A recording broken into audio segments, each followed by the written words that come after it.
The polished marble floors of the Gilded Orchid reflected the cold, crystalline light of the chandeliers, turning the restaurant into a jewel box of hushed conversations and the delicate clinking of silver on porcelain. Avery moved through it all with a practiced economy of motion, her light blue shirt and black vest a stark, simple uniform against the opulent backdrop. She was a ghost here, efficient and invisible, her purpose singular: earn enough to cover the next round of Chloe's medication and disappear back into the city's anonymity.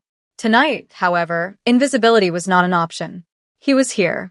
Jean Wu Quan sat at table 12, his usual corner booth that offered a panoramic view of the entire dining room, a king on his throne. His presence altered the restaurant's atmosphere, drawing the ambient tension into a tight, focused knot around his table. Avery felt it like a change in air pressure. Her manager, Mr. Henderson, had approached her with slick sweat on his brow, his hands fluttering nervously.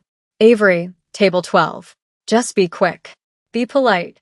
Don't make eye contact unless you have to," she had simply nodded, her expression unreadable. Now, as she approached the table, she could feel the gazes of his two guards, men built like mountains in tailored suits. But her focus was on the man they flanked. She kept her own gaze meticulously lowered, her attention fixed on the polished surface of the table. She placed water glasses down with steady hands. She set out the menus. Her voice, when she spoke, was level and professional, directed not at the silent figure in the center, but at the man to his right, his lieutenant, Min Jun. "May I take your drink order, sir?" Her refusal to acknowledge the man in charge was a quiet, deliberate rebellion. It was all she had. In a world of predators and power, this small negation was her territory, her line in the sand. She would not offer him the deference he commanded from the rest of the world. She would serve his table, but she would not serve him. She took the order, her pen scratching softly on her notepad, and turned to leave. The silence that followed her was more profound than any shout. She felt his eyes on her back, a physical weight, cold and heavy. It was a silent challenge, a question she had no intention of answering. The entire restaurant seemed to hold its breath. Every server, every busboy, even the chefs peering through the kitchen window knew who sat at table 12. They also saw Avery's calculated disregard, a performance of professional indifference so perfect it became an act of supreme defiance. Mr. Henderson wrung his hands near the service station, his face pale. He kept shooting her frantic, pleading looks, but Avery's focus was a fortress. She delivered their drinks, placing Jean Wu's glass of mineral water on the table without a flicker of recognition, her eyes on the coaster, the wood grain, anywhere but his face. He hadn't moved. His hands rested on the table, still and composed. He didn't eat the bread she brought, didn't touch his drink. He simply watched her.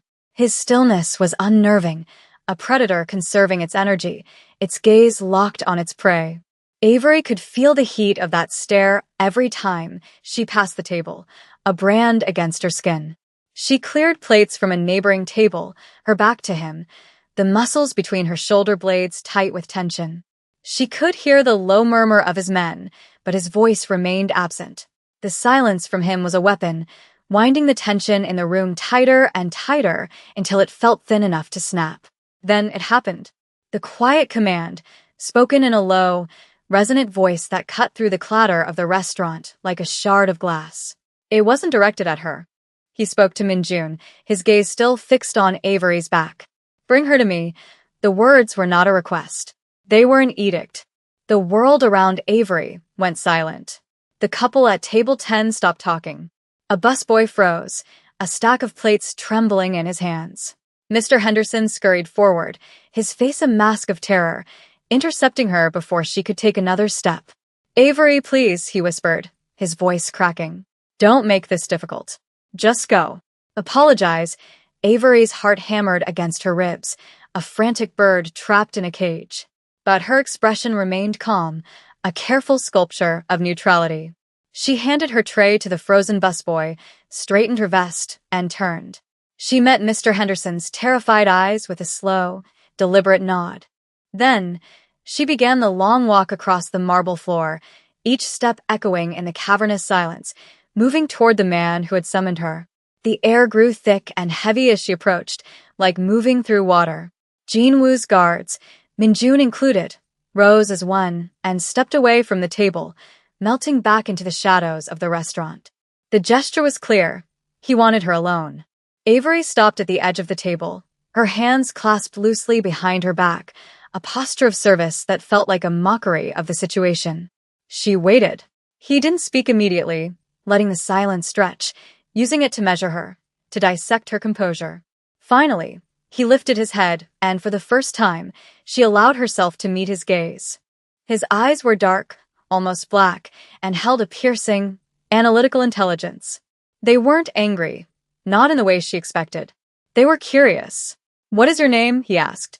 His voice was smooth, devoid of any discernible accent, a product of immense wealth and international education. "Avery," she replied, her own voice steady. "Avery. You have a problem with your job." "No, sir, then you have a problem with me." It wasn't a question. She took a breath. "I was assigned to serve your table, sir. My job is to ensure the table receives its order. It does not require personal acknowledgement of each guest." The distinction was subtle, academic, and utterly audacious. A flicker of something, surprise, respect, passed through his dark eyes. He leaned back in the booth, studying her. "Most people in this city trip over themselves to gain my attention. You actively avoid it. Why?" He was testing her, looking for the fear he was so accustomed to seeing. She would not give it to him. "Your attention seems like a dangerous thing to have, sir. I prefer to be safe." A corner of his mouth tilted up, a ghost of a smile. "And yet, here you are, at the most dangerous table in the city." He gestured to the empty chair opposite him. "Sit." She remained standing. "I'm on duty. You are now off duty," he stated, his tone leaving no room for argument. Reluctantly, she slid into the plush leather chair. The power dynamic shifted, becoming something more intimate, more perilous. He pushed a small, velvet box across the table. "A gift. For your trouble." She didn't touch it. "I can't accept that." "Why not?" "Because I haven't done anything to earn it. And I don't accept payment for things I haven't earned." His gaze intensified, stripping away her uniform, her composure, trying to see the woman beneath. "What is it you want, Avery?" She finally let a sliver of her exhaustion show. "I want to finish my shift, collect my tips, and go home." He fell silent for a long moment, his eyes searching hers. He seemed to find something there that satisfied him. He nodded slowly. "Go, just like that." She was dismissed. But as she stood to leave, he spoke again, his voice low and carrying a weight of finality. "This isn't over." The weight of his final words clung to Avery like a shroud as she mechanically finished her shift. Her hands trembled slightly as she cashed out, the crisp bills feeling flimsy and insignificant. All she wanted was the sanctuary of her small apartment, the comforting rhythm of Chloe's soft breathing from the other room. Mr. Henderson avoided her eyes, pressing her tips into her hand with a clammy, fearful grip. She didn't blame him. She had invited the wolf to the door. The back alley was her usual shortcut, a narrow passage smelling of grease and rain-soaked concrete. The single flickering bulb overhead cast long, dancing shadows. It was in one of these shadows that the world tilted on its axis. The first sign of trouble was not a sound, but a sudden, violent displacement of air as a black sedan screeched to a halt at the alley's mouth, blocking her exit. Doors flew open. Men in dark coats spilled out, their movements sharp and predatory. They were not Jinwoo's men. Their faces were hard, Slavic, their intent radiating like a killing frost. Simultaneously, the back door of the restaurant burst open. "Jinwoo emertet, flankspu mignon." They were heading for his car, parked further down. They froze, seeing the blockade. It was an ambush, a trap. Avery was caught directly in the middle, a pawn on a chessboard she never even knew she was playing on. Panic seized her, cold and absolute. Her feet felt rooted to the cracked pavement. One of the new men, large and brutal with a scar bisecting his eyebrow, spotted her. A cruel grin split his face. He lunged, his hand clamping around her upper arm like a vice. "Look what we have here," he snarled in a thick Russian accent, yanking her in front of him. A shield. The world dissolved into a maelstrom of terror. The rough fabric of his coat scratched her cheek, the smell of stale cigarettes and violence filling her lungs. Across the alley, Jean Woo's face, which had been a mask of cold composure, shattered. For a split second, Avery saw something raw and unguarded there, a flash of pure, unadulterated fury. It wasn't the calculated anger of a crime boss whose exit was blocked. It was something primal, something personal. He took a step forward, into the line of fire, his focus entirely on her, on the hand that held her captive. The unspoken challenge from the restaurant had just erupted into open warfare, and she was the prize. The alley exploded into a cacophony of violence. A gunshot cracked the night air, deafeningly loud between the brick walls. The man holding Avery grunted as a bullet tore through his shoulder, his grip on her faltering for a crucial second. In that instant, Jean Woo moved.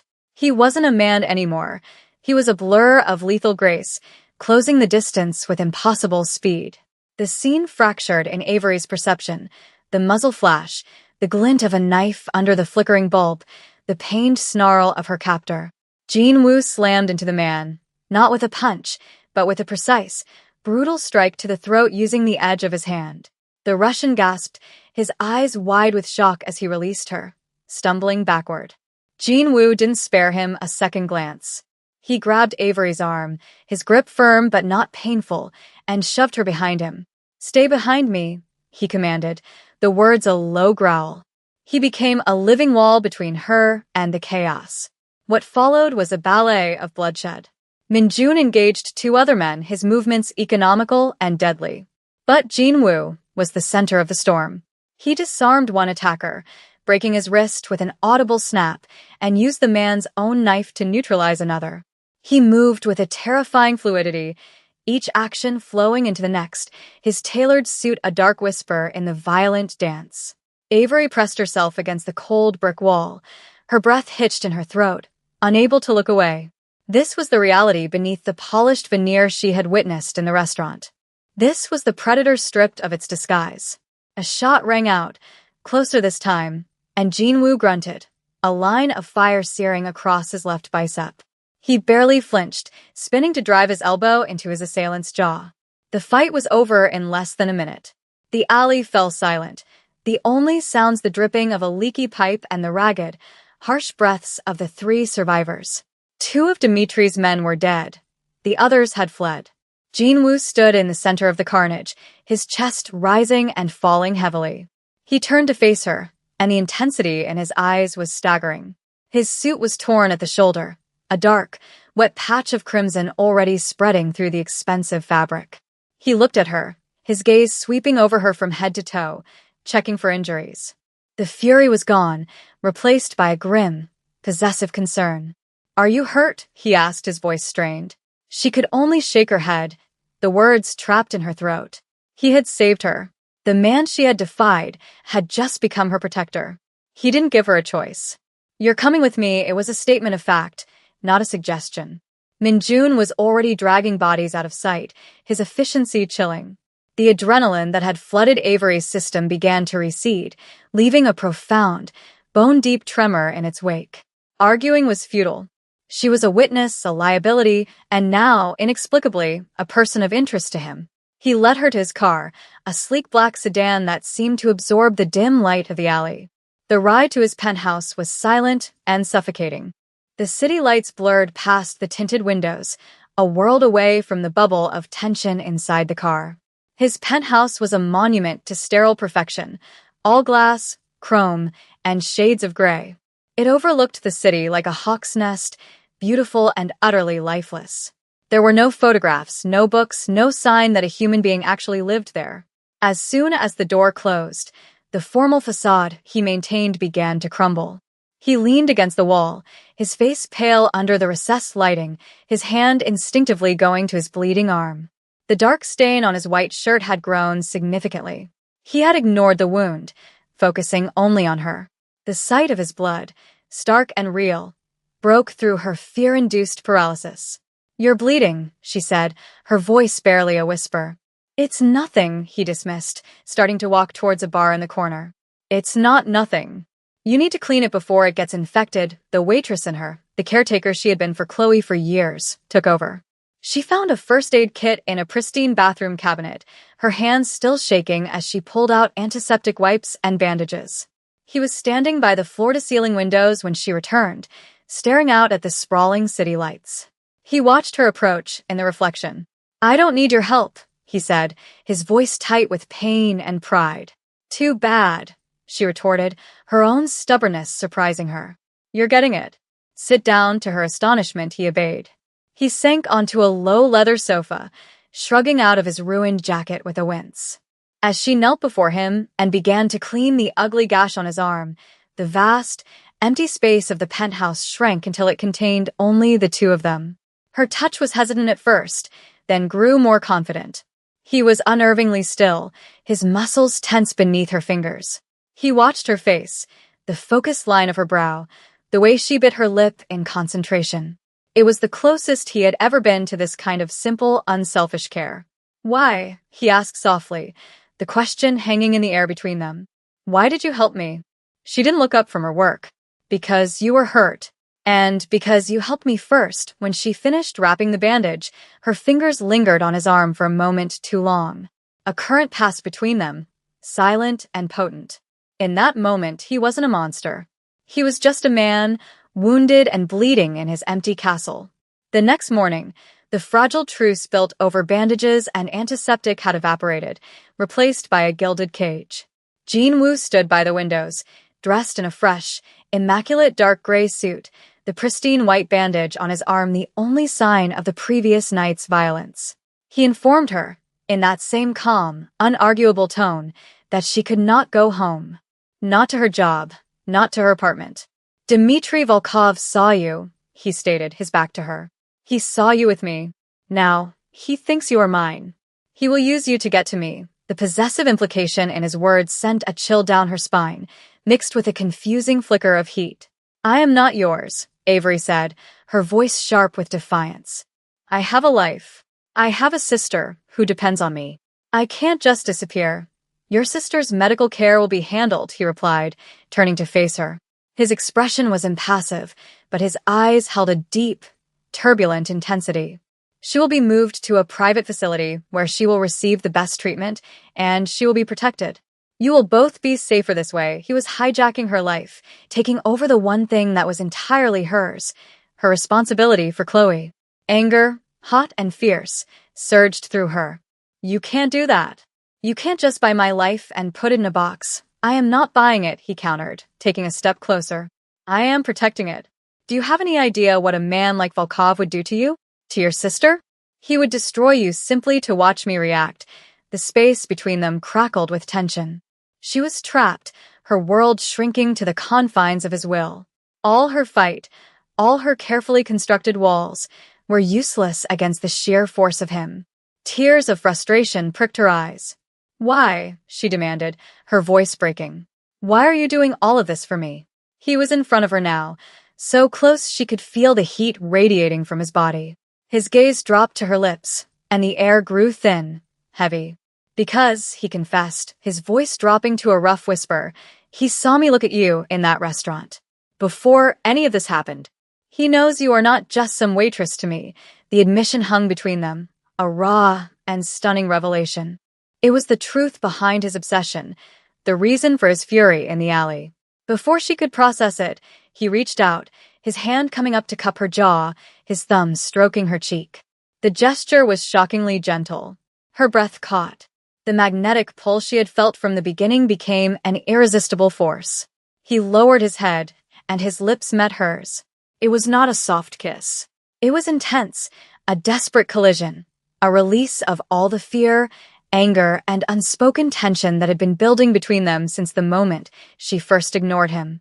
It was a kiss that sealed her fate, branding her as his in a way Volkov had only suspected. The kiss shattered something inside Avery, breaking down the last of her resistance and replacing it with a terrifying, exhilarating confusion. When he pulled back, they were both breathing heavily, the echo of their connection still humming in the air. He had moved her and Chloe, just as he said he would. Chloe was in a state-of-the-art medical facility under an assumed name, oblivious to the storm her sister was caught in. Avery was in a secluded, luxurious house outside the city, guarded by Jinwoo's most trusted men. It was another beautiful prison. Days bled into one another. Jinwoo visited every evening. Their interactions were a strange dance of conflict and intimacy. They would argue, Avery fighting against her confinement, and he would counter with cold, hard logic about the danger she was in. But underneath the arguments, the current that had been ignited by their kiss flowed, strong and undeniable. One evening, Minjun delivered a small, innocuous-looking envelope to Jinwoo while Avery was in the room. Jinwoo opened it, his face hardening into a mask of cold fury as he read the single sheet of paper inside. He crumpled it in his fist. "What is it?" Avery asked, her heart beginning to pound. He didn't answer, his jaw tight. He walked to the window, staring out into the darkness. "Jinwoo, what is it?" she insisted, coming to stand beside him. He finally turned to her, his eyes black with a rage that frightened her. "It's from Volkov. He knows where Chloe is. He sent the name of her facility. It's a threat, a direct challenge." The floor seemed to drop out from under her. The one person she had spent her life protecting was now a target because of her. "This is my fault," she whispered, horrified. "No," he said, his voice a low growl. He reached out, taking her hand, his grip surprisingly steady. "This is my fault. I brought this into your life, and I will be the one to end it." He was going after Dmitri. A final confrontation. "You can't just go charging in," she said, her mind racing, latching onto anything that could give him an edge. There has to be a plan. She thought back to her nights at the restaurant, to the fragments of conversation she had overheard from the city's underbelly. "Volkov," she said, her eyes widening. "He has a routine. I heard his men talking once. Every week, he goes to the old Red Hook cannery. Alone. To oversee his smuggling shipments." Jinwoo looked at her, a new light in his eyes. He had an army of informants, but this was something they had missed. A detail from a waitress who paid attention. He saw her then not as a liability to be protected, but as a partner, a queen in his deadly chess game. He pulled her closer, his forehead resting against hers. The rage in his eyes softened into a fierce, protective resolve. "I will end this tonight." Before he left, he kissed her again. This time, it was different. It was slower, deeper, filled with the terrifying possibility of a final goodbye. It was a promise. "Come back," she whispered against his lips, her hands clutching the front of his shirt. "Come back to me."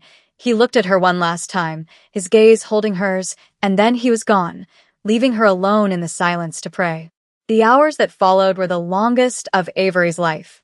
She paced the length of the safe house, a caged animal, every distant siren setting her heart racing. Minjun had stayed behind, his presence a silent, stoic guard at the door. He had a secure line, and the occasional, terse update he received was all Avery had to cling to. They've engaged silence. There's been an exchange of fire, more silence. The narrative of the night was told in these brutal, fragmented dispatches. She imagined the scene at the Red Hook cannery, the smell of rust and salt, the echo of gunshots in the cavernous space, the glint of metal in the dark. She pictured Jinwoo, not as the calm, powerful man in the suit, but as the deadly fighter from the alley, a force of controlled violence moving through the shadows. Her information had been good. Volkov was there, with only a small security detail, caught completely by surprise. But Dmitri was a cornered rat, treacherous and unpredictable. The final update from the cannery came just before dawn. "It's done. Volkov is dead." Relief washed over Avery so powerfully her knees went weak. But it was followed by a chilling addendum from Minjun's contact. "Quan is down. He's hurt. Badly." The world went gray at the edges. Minjun was already moving, issuing sharp commands into his phone, preparing for their return. When the black sedan finally pulled up to the house, Avery was waiting at the door, her fear a cold, hard knot in her stomach. Minjun and another guard helped Jinwoo out of the car. He was barely conscious, leaning heavily on them, his shirt soaked through with blood from a vicious knife wound in his side. He had killed Volkov, but not before the Russian had dealt a nearly fatal blow. In that moment, watching him stumble, pale and broken, the last vestiges of Avery's fear of him vanished, replaced by a fierce, overwhelming wave of protectiveness. The power dynamic that had defined their relationship had completely inverted. He was no longer the predator, the king, the unstoppable force. He was vulnerable. He was hers to save. She rushed forward, her hands steady, her voice clear and commanding. Bring him inside. Get him on the sofa. I need the medical kit. Now, her orders cut through the controlled panic of his men. They looked at her, this waitress who had been their boss's obsession, and for the first time, they saw a leader. They saw the woman he had been willing to risk everything for. She knelt beside him, her hands already working to cut away the blood-soaked fabric, her mind sharp and focused, determined to keep him tethered to this world. In the quiet days that followed, the safe house transformed from a prison into a sick room, a sanctuary. A discreet doctor, loyal to Jinwoo, had stitched the wound, but warned that the recovery would be slow. Infection was a constant threat. Avery refused to leave his side. She became his nurse, his caretaker, his anchor. She cleaned his wound, spoon-fed him broth when he was too weak to eat, and sat by his bedside through long, feverish nights, placing cool cloths on his forehead. His men, including the ever-present Minjun, watched with a quiet, growing respect. They saw how he settled when she was near, how his restless sleep eased when she held his hand. In his weakness, he was more human than she had ever seen him. The layers of power and danger were stripped away, leaving the man beneath.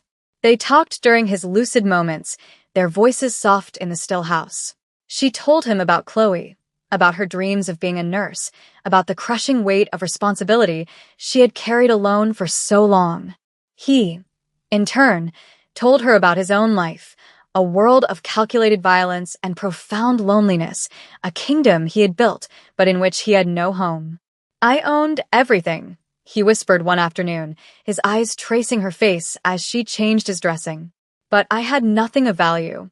Not until I saw you. He admitted that her defiance in the restaurant had been like a light turning on in a dark room. She hadn't feared him, she had dismissed him, and in doing so, she had become the only person who truly saw him, not his reputation.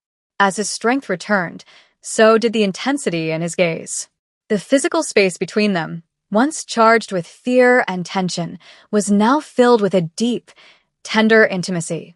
He would reach for her hand, his fingers lacing with hers, a simple gesture that felt more profound than any grand declaration. He made arrangements, his quiet commands over the phone reshaping her entire world. Chloe's medical bills were paid in full, a trust fund established for her future. Her old apartment was gone, her meager possessions moved to a new, beautiful home in a safe neighborhood that was now hers, no strings attached. He was giving her freedom, the very thing he had taken away. One evening, he was strong enough to sit up on his own, watching her as she organized his medication on the bedside table. Avery, he said, his voice clear and strong for the first time in days. She turned. The look in his eyes held a lifetime of unspoken emotion. He reached out, not for her hand, but to gently touch her face, his thumb tracing the line of her jaw. "You are my gravity," he said, the words a raw, simple truth. "You hold me to the earth." He drew her in for a kiss. It was not the desperate collision of their first, nor the fearful promise of their second. It was a kiss of homecoming, soft and sure, a testament to the quiet, unshakable love that had grown in the crucible of violence and fear. He was still a dangerous man, and his world would always have shadows, but in Avery, he had found his light. And she, the waitress who had refused to bow, had found a love more powerful than she had ever imagined, in the heart of the one man she should have feared the most.